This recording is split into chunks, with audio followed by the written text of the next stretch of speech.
on the road again. Just can't wait to get on the road again. The life I love is making music with my friends, and I can't wait to get on the road again. On the road again, going places that I've never been.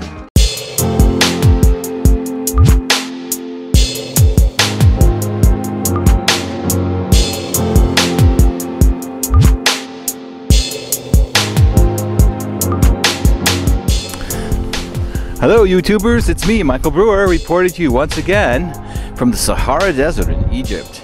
Behind me is Fayoum Oasis, which is an enormous lake right in the middle of the desert. I mean, you would never expect it to be here. We traveled for at least an hour through the desert. There was absolutely nothing, and then suddenly everything turned green, and there was this enormous lake. And now we're on the edges of the lake in this beautiful dune landscape that's filled with crystals and fossils. I'm just in heaven. I love it. Absolutely love it here. It's a bit windy, but it's not hot. It's a perfect time of the year to be here in December. I just think that it's so symbolic, this oasis in the desert that we've come upon here. A lot of times you go through a period of life where it just seems like a wasteland or a desert or desolation. You've got a major loss, or you lose your job, or you're broke, or you lose a relationship, and it just seems like it's just going to be like crap forever. You're just never going to get out of it or escape that wasteland of a desert or of your life. I'm here to tell you that there's always an oasis. There's always hope. No matter how dire the situation, no matter how horrible the circumstances may seem, this too shall pass. And this desert is a perfect metaphor for that. There's always hope, no matter what your situation is.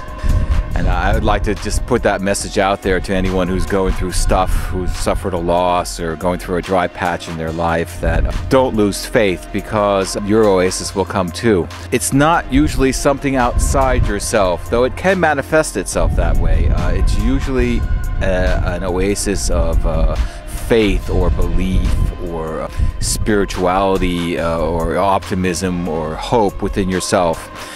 And it doesn't always seem like it happens right away. There's usually like little signs. It's kind of like turning downstream if you've been going upstream, or you got to look for those little signs. And it's not like you go from A to Z, from absolute desolation and desperation and despair to ecstasy in one step either. It's little incremental steps. And sometimes those steps are a little bit confusing, and oh goodness gracious, the wind. I'm getting sand in my face. I'm putting my glasses on because the sand is blowing rather strongly. Sometimes the path towards your oasis is a bit surprising, and maybe not what you expect. Sometimes, for example, if you're in utter despair and depression, the way out of that might be rage. Saying what? What the heck? What's our gay guru counseling us to get angry, to get rageful? Well, if you're feeling totally disempowered, sometimes rage is the next best step up. Well, Abraham Hicks calls it the emotional scale, and I like that. Whereas the lowest part being absolute disempowerment and depression, and the highest part being ecstasy and joy and creativity. And so sometimes the steps up that scale may not be what society has taught us is appropriate. We've been taught to squelch our anger and our rage. But sometimes if you're being disempowered and there's some situation in your life has put you in a place where you feel utterly disempowered, getting mad, it can be a very good way to go. And it's definitely a step in the right direction. So don't let people talk you out of it. I'm not saying stay there for a long time. All of those steps are just temporary steps along the way. And sometimes you take a step backwards and a step forwards, or two steps back and a step forward. But don't despair. Your oasis is out there in the desert waiting for you, and I guarantee it. Just keep one foot ahead of another, keep moving along, and you too will find your way to your inner oasis. So that's the message from this place today, this beautiful place. I'm going to give you a little panoramic view now. And I'm signing off from the Sahara Desert, your gay guru, Michael Brewer, reporting from Egypt.